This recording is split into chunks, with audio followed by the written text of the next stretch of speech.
All right, hello everyone.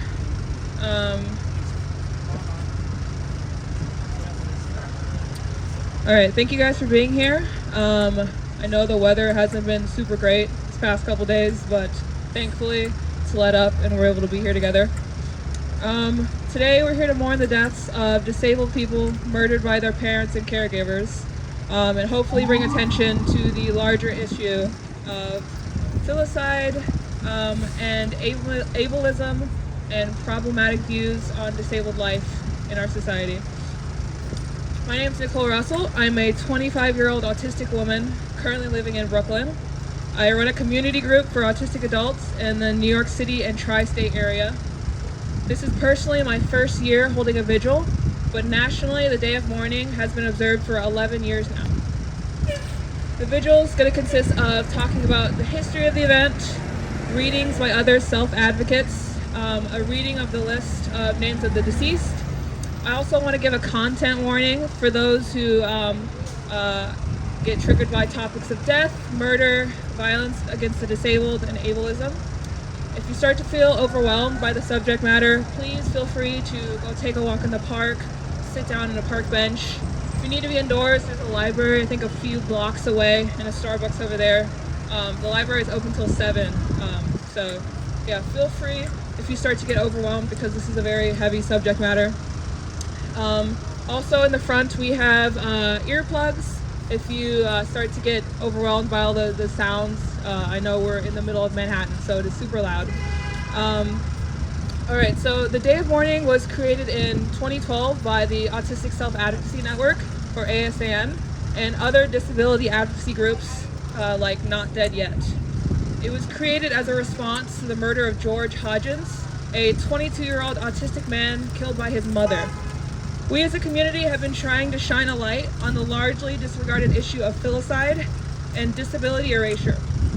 Filicide in the disability community refers to the death of a child and adult at the hands of their parents or caretakers. The media sometimes portrays these filicides as mercy killings. They emphasize for the parents. They say, well, it was only inevitable because of how hard it was to take care of the disabled person. They say that their life wasn't worth living because they were suffering, when in reality, the one and only thing about these filicides that should be portrayed and highlighted is murder. I want to read a statement by Zoe Gross of ASAN, published in August 2012, shortly after the murder of George Hodgins. This is titled "Killing Words."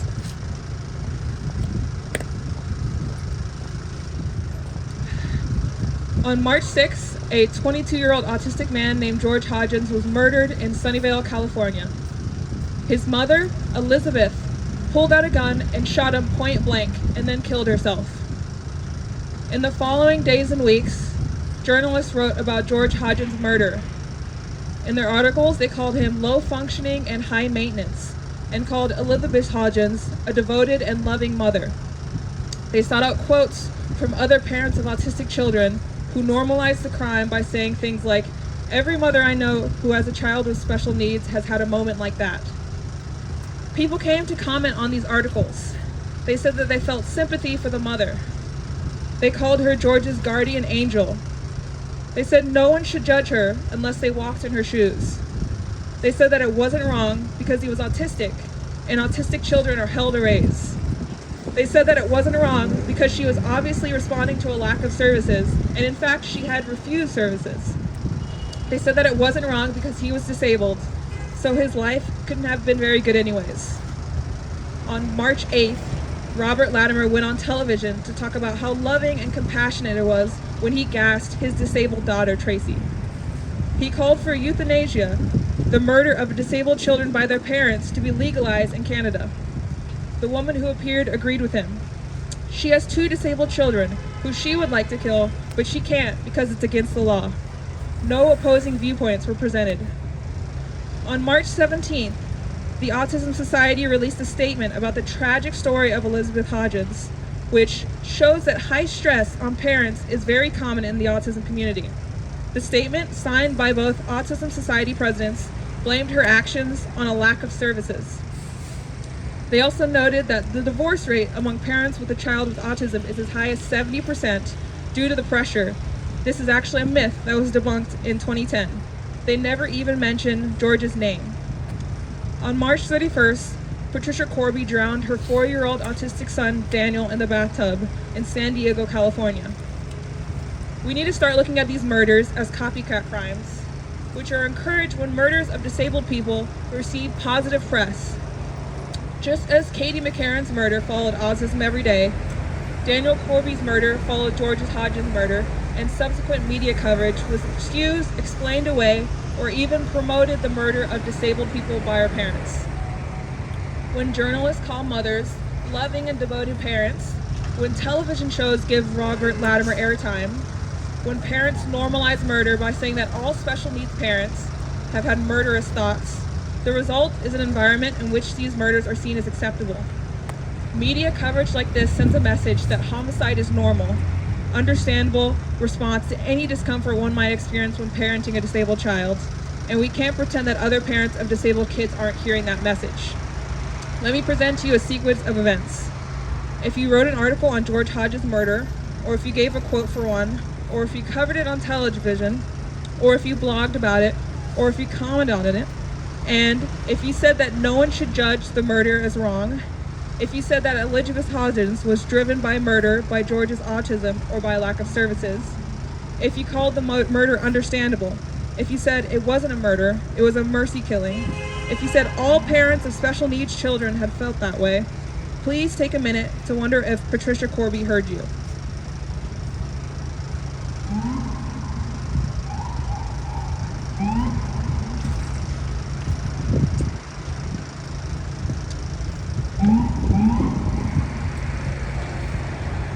This was in 2012, but if you look behind me, the names of victims, all of these except for a few were discovered in the last year or took place in the last year. This is still an issue in our community. These filicides are part of an overarching issue of ableism and negative opinions on the disabled and disability. People look down on us. They see folks who are disabled and they can't imagine them living a happy life. They see people with intellectual and developmental disabilities and view them as less than. They see them as suffering. They think if all of a sudden, if they were to become disabled, if they were paralyzed, if they became blind, if they became deaf, they would just kill themselves, that their lives would be ruined and not worth living. And as a result, they translate these false views on other people. They see no fault in the mother killing her intellectually disabled child because they feel he would have probably suffered a bad life anyways. They can't fathom concepts like neurodiversity or the incredibly rich and diverse disabled community. They don't understand why a disabled person could be proud of who they are. They don't understand why people like me are proud to be autistic. They don't understand the culture and community between autistic people, deaf people, blind people. They see disability as a dirty word, and they think that any life that's disabled is a life destroyed. All right, up next, I want to invite Sarah up here, another autistic self-advocate, to read Connecting Dots by Bev Hart. I was gonna offer you like some help. Alright. Kind of all bad. You need a pair of Ugg shorts or something? Alright. Yeah. Hi, I'm a self-advocate. I am autistic, and this is Connecting Dots by Bev Hart. This post is offered for Blogging Against Disableism Day in honor of Katie McCarran, an autistic 3-year-old who was killed by her mother in 2006. Somebody calls autism a tragedy. Somebody kills an autistic person. Somebody doesn't see how those two events are connected. I tried to explain. I try harder. It happens again and again and again, and somebody explains it away. The topic here is devaluation. When it becomes commonplace to pair the words autism and tragedy, the pairing seeps down deep down into the collective mind. When the puzzle piece becomes the recognized symbol for autism, the message comes over and over that there is something unfinished about the person. Something mysterious that the general public cannot be expected to understand.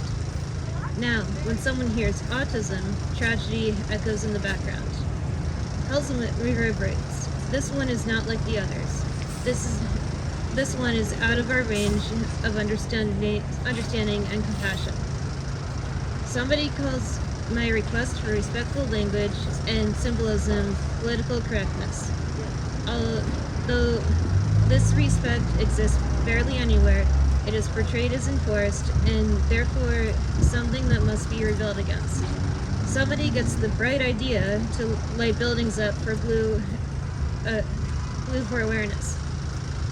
Everybody is more aware of the tragedy and the mystery and otherness. Nobody asks autistic people what this might mean for their futures. She wants a job, but the employer has heard the people like her are prone to violence. She wants to live on her own, but she carries the luggage stickered with claims of eternal childhood and helplessness. She needs a communication device, but someone knows this is pointless because she's empty. Someone has heard things. Out of frustration, she bangs her head. Somebody takes this as evidence, now she is locked away. Somewhere else, another child has been diagnosed with autism. He is forced to drink bleach, drowned in a bathtub, or smothered to death. This is the true meaning of tragedy. The voices are crying for understanding, not for the murdered, but for their killers. The difficult lives they have led, autism is to blame. A puzzle piece is affixed to another bumper, the enigma of autism advertised, along with the pleas for an end to it, spewing out into the air as someone else drives into the darkness. All right, thank you, Sarah.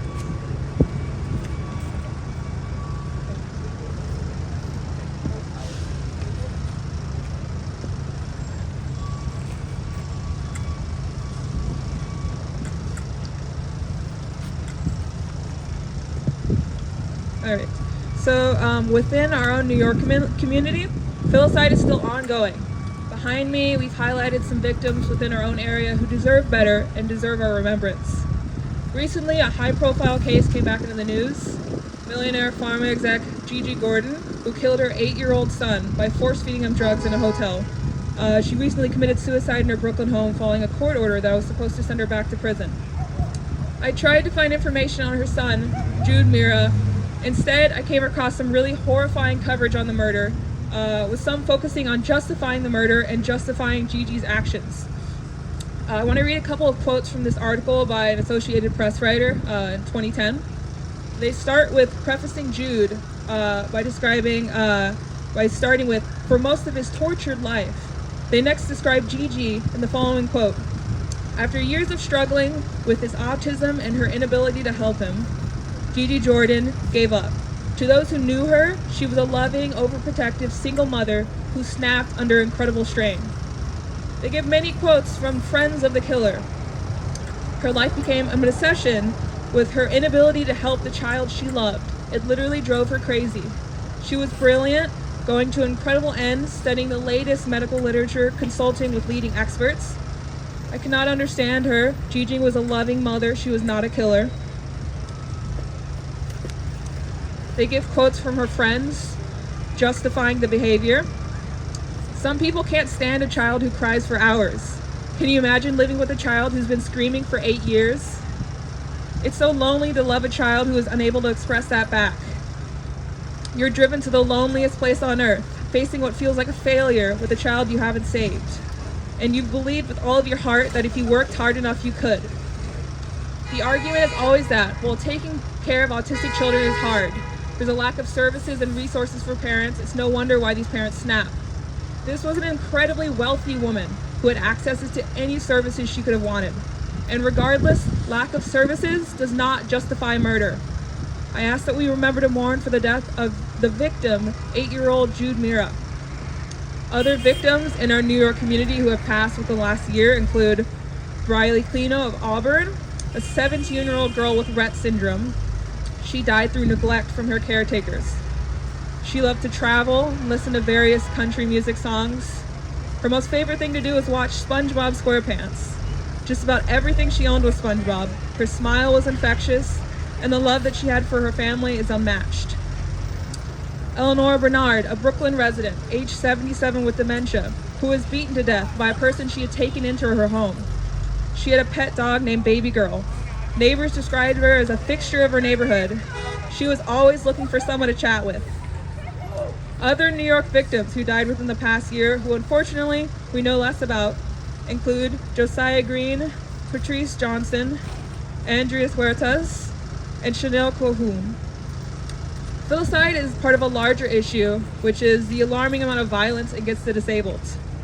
According to the Federal Bureau of Justice statistics, people with disabilities are more than twice as likely as people without disabilities to be victims of violent crime, including sexual crimes, robbery, aggravated assault. Women with disabilities experience higher rates of domestic abuse and remain in abusive situations longer than women without disabilities do. There was a recent case of Zaria Dixon, a deaf woman from Dallas, Texas, murdered by her ex-boyfriend last year. Zaria called emergency services using a translator service for the deaf, reporting that her ex-boyfriend had broken into her house, beaten her up, and tried to stab her. She asked for police to come and help her, but police took more than an hour to respond, and when they finally arrived, they found Zaria murdered. Relations between police and disabled folks have always been poor, sometimes tragic. There's a huge need for more police training on working with people with disabilities, more sensitivity towards autistic people, people with developmental disabilities, people with intellectual disabilities. I'm sure a lot of you remember Eric Adams' directive the end of last year for police to involuntarily remove individuals who appear to be mentally ill. Raises a ton of concerns on whether or not officers are equipped to work with individuals who are developmentally or intellectually disabled, and whether or not they'll just escalate the situation. As a whole, violence within our community is very rampant, and in the case of filicide, it's a tragically continuing problem with thousands of victims discovered in the past 10 years. Since mid-2014, ASAN has tracked these filicide cases all over the world and catalogs them on disabilitymemorial.org. These cases range from 1980 to the present. Back here again, we have highlighted some cases from the website, specifically just from the past year. ASAN finds new cases every year, and over this last year, there are around 200 cases added. Now the list is at almost 2,000 lives lost. As tradition for the day of Mourning Vigil, we will be reading the names of filicide victims discovered in the past year. I will be joined by fellow autistic self-advocate Brian Myers in reading the names of victims. But before we read this list, I want to read a 2015 statement from ASAN's Ari Neiman titled, "On Our Backs, We Will Carry Them." Memory is an important part of how we define our communities. When we think about the history of the disability rights movement, there are so many moments at which we stop and think to ourselves, but for the actions of those who came before me, I might not be here with the chances and opportunities I have today. From the heroes of the 504 sit-in to the modern day struggles to free our people from institutions and nursing homes, we stand on the shoulders of those who came before us. We are bound together by the memory of those who fought on our behalf. But the memories that tie us together as a community aren't just the happy moments, the victories where our cause takes a great step forward. We bond over our sorrows as well. Today we're gathered together to remember the members of our community who have had their very lives taken from them for no other reason because they were one of us, because they were disabled. For George Hodgins, for Melissa Stoddard, for Daniel Corby, for Nancy Fitzmaurice, for London McCabe, for Katie McCarran, and Tracy Latimer, and Alex Sportalakis, and countless others. There will be no opportunity to share in our community's moments of celebration. There will be no chance to experience the sweet sense of belonging that we've each come together after long years of fear in our time apart. There will be no chance, even for the everyday joys of existence itself. Had they lived, they might have found us someday, and perhaps stood with us as we gathered to remember some other, mercifully shorter list of names. They might have become a part of the precious, sweet moments that bond us together in joy and not in sorrow. They might have been part of our conversations, of our arguments and our debates. Or they might have sat silently, but still have been welcomed and known they belonged. And had our lives been different, we might be born or placed under the power of those who saw us as a life unworthy of life. And we might not be here today, except as another name on that list. It could have been us, there instead of here, taken before our time, with our deaths more celebrated than our lives ever were. It could have been us. The names on that list were robbed of us, and we were robbed of them as well. Taken by those they should have had cause to trust the most. Their lives and their names were reduced to the media and those many voices which sympathize with their killers. They were robbed of their very personhood. We are gathered here today to take back the personhood of all those names who we read today, and all those countless others taken from us by society with a gross disregard to the value of disabled life.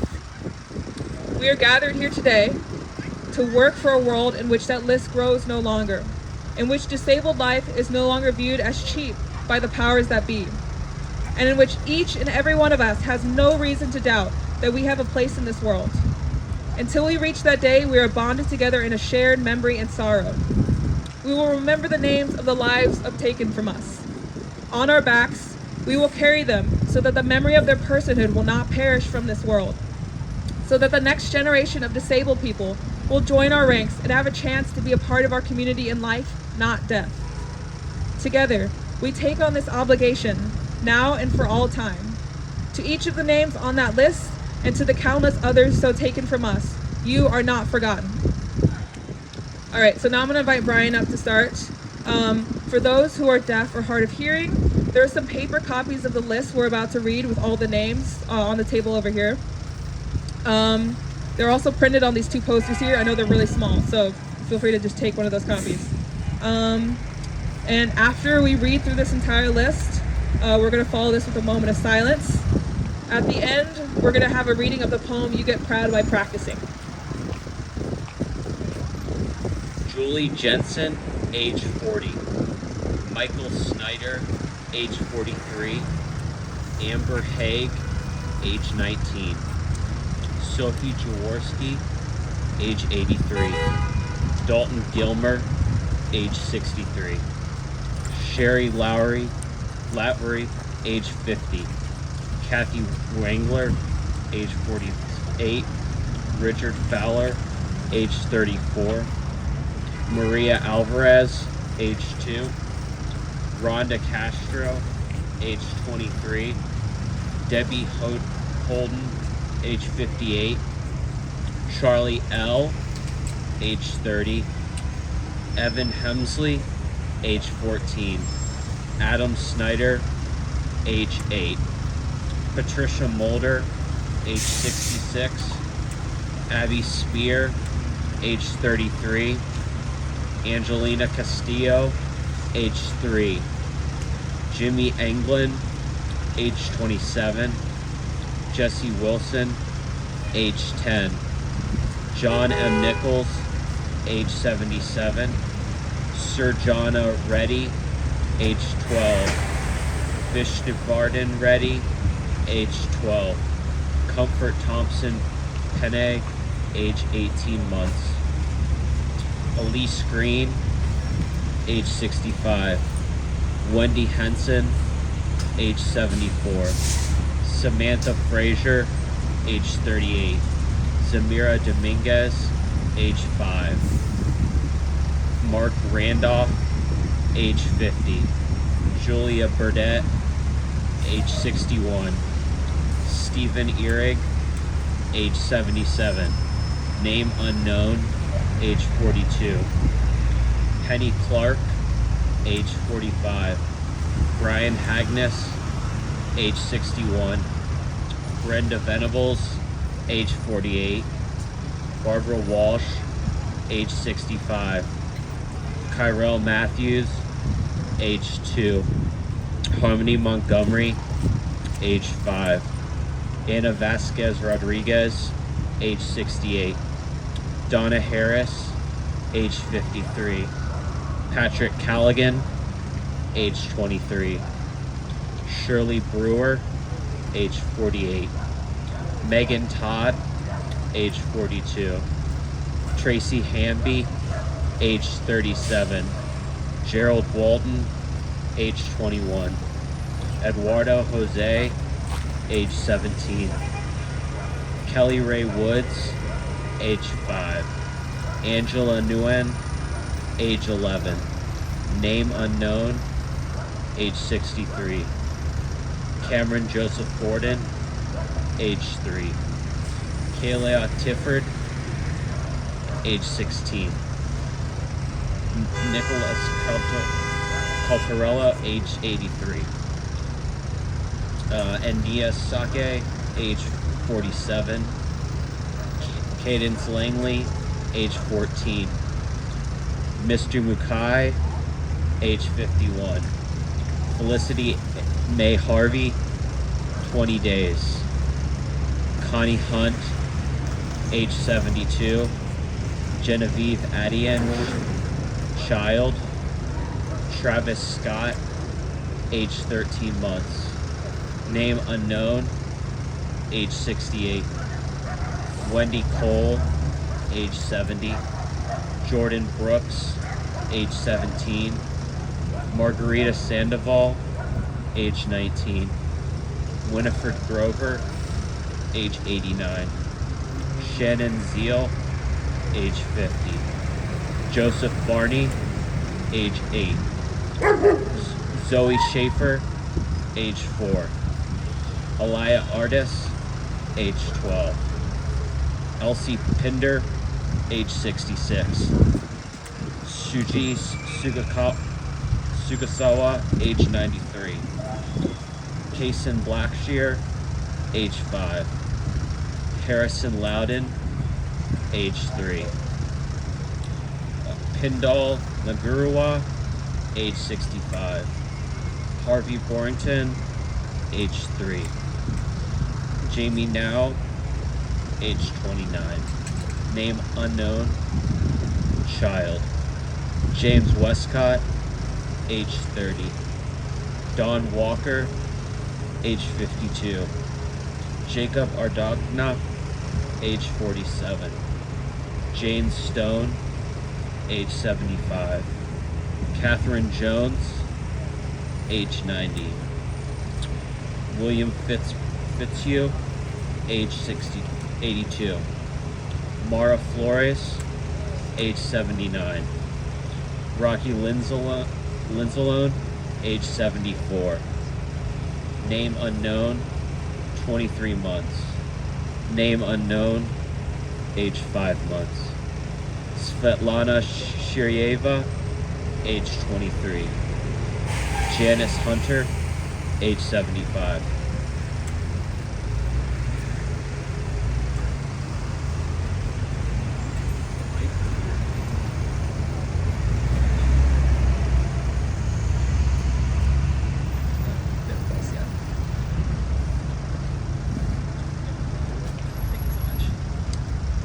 Mandy No, age 38. Lacey Fletcher, age 36. Aline V. Tootie Schrader, age 82. Brenda Rains, age 53. Jamie Garcia III, age 7. Jasveer Kaur, age 81. Kamaljit Kaur, age 55. Chioko Amano, age 72.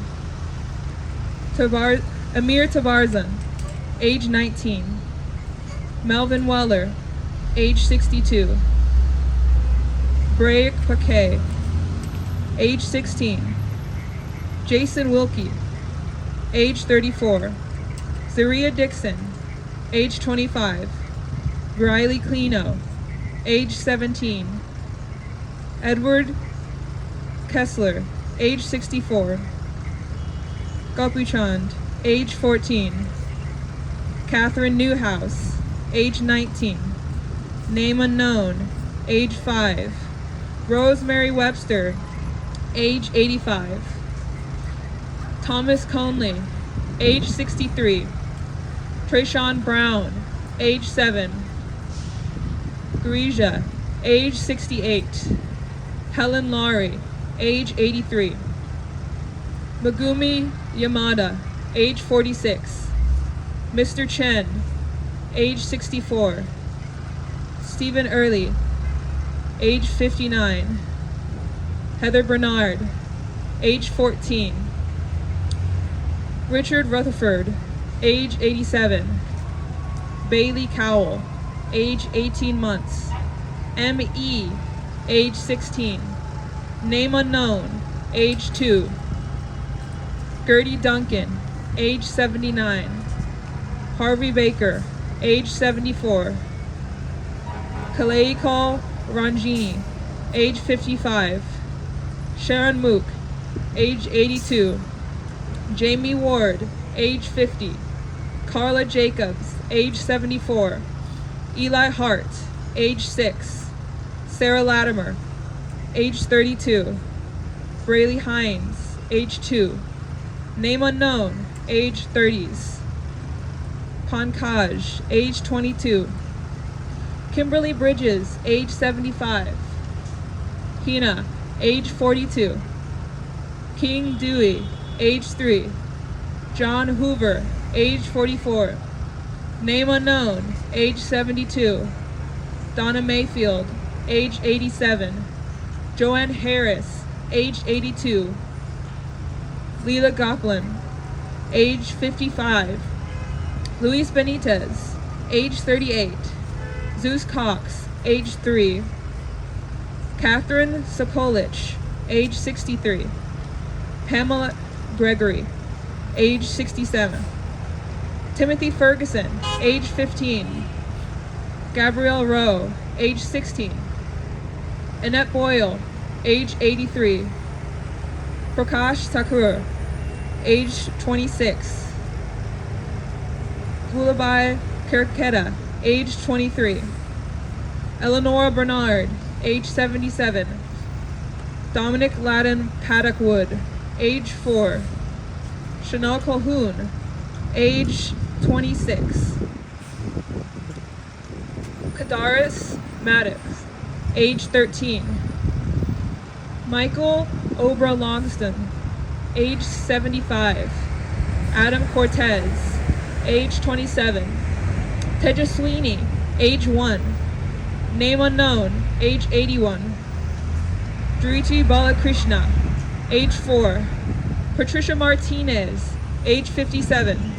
Joanna Parker, age 72. Barbara Wilshire, age 92. Miss Say, age 3. Amorlu Milborn, age 3. Name unknown, age 70. Yatming Lai, age 5. Jonathan Runyon, age 48. Ernest Senesur, age 62. Sandeep, age 47. Andreas Huertas, age 37. Federico Mendez, age 10. Joshua Dreek, age 18. Luis Nash, age 12. Name unknown, age 11. Name unknown, age 15. Bernadette Stedman, age 92. Lisa Stedman, age 60. Matthew Stedman, age 34. Hayden Garefa, age 19. Hunter Drew, age 3. Kenan Cuddy, age 39. Mae Brown, age 87. Shanice Watts, age 34. Teruko Fujiwara, age 79. Name unknown, age 5. Patrice Johnson, age 26. Vincent Roebuck, age 72. Elise Matheny, age 92.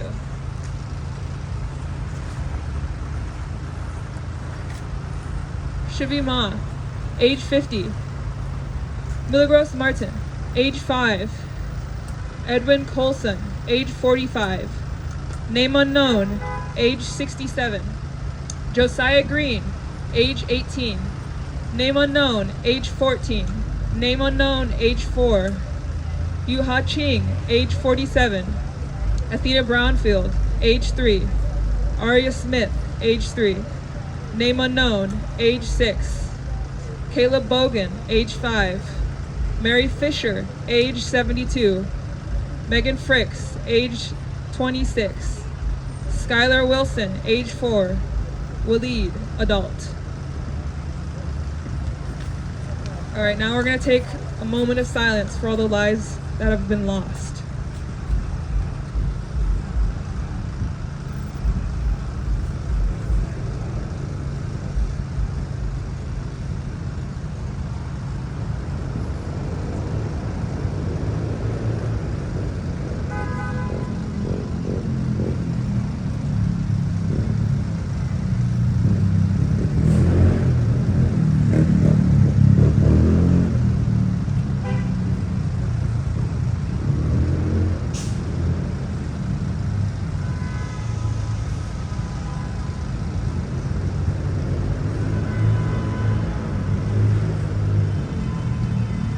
Alright, thank you all for listening to that list of names.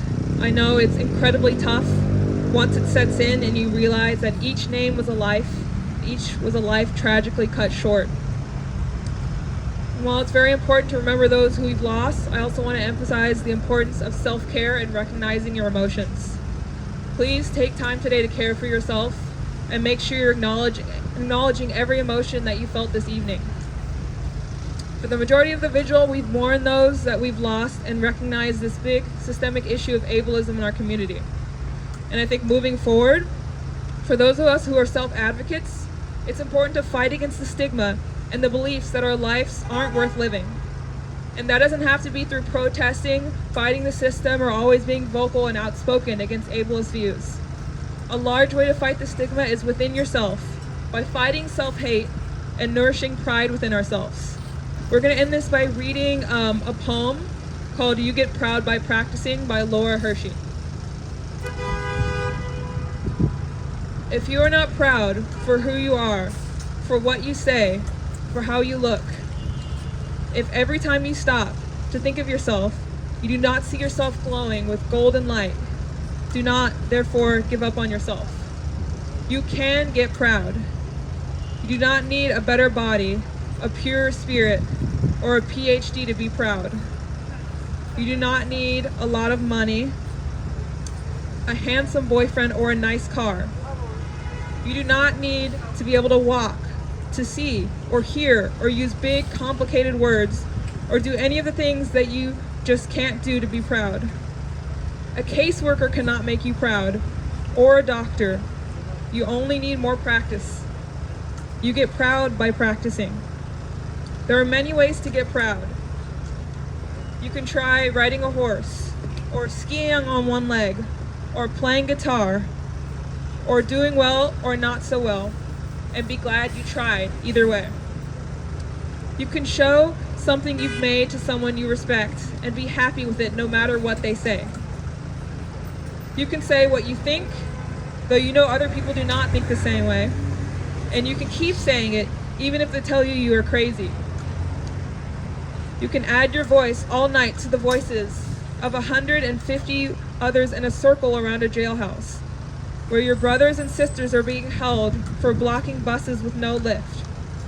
Or you can be one of the ones inside the jailhouse, knowing of the circle outside. You can speak your love to a friend without fear. You can find someone who will listen to you without judging you or doubting you or being afraid of you, and let you hear yourself perhaps for the first time. These are all ways of getting proud. None of them are easy, but all of them are possible. If you can do all of these things, or just one of them again and again, you get proud by practicing. Power makes you proud, and power comes in many fine forms, supple and rich as butterfly wings. It is music when you practice opening your mouth and liking what you hear, because it is the sound of your own true voice. It is sunlight when you practice seeing strength and beauty in everyone, including yourself. It is dance when you practice knowing that what you do and the way you do it is the right way for you and can't be called wrong. All these hold more power than weapons or money or lies. All of these practices bring power, and power makes you proud. You get proud by practicing. Remember, you weren't the one who made you ashamed, but you are the one who can make you proud. Just practice. Practice until you get proud. And once you are proud, keep practicing so you won't forget. You get proud by practicing. Thank you everyone for joining us tonight to remember those in our community we have lost. Each and every one of us, whether we're disabled or not, can have a role in society in shaping the narrative around these filicides. Remember to mourn for those who we've lost and not sympathize with the killers. Speak out against ableism when you come across it, and remember again to be proud of who you are, and remember that your life is worth living. If you haven't already, check out the pamphlets we have over here.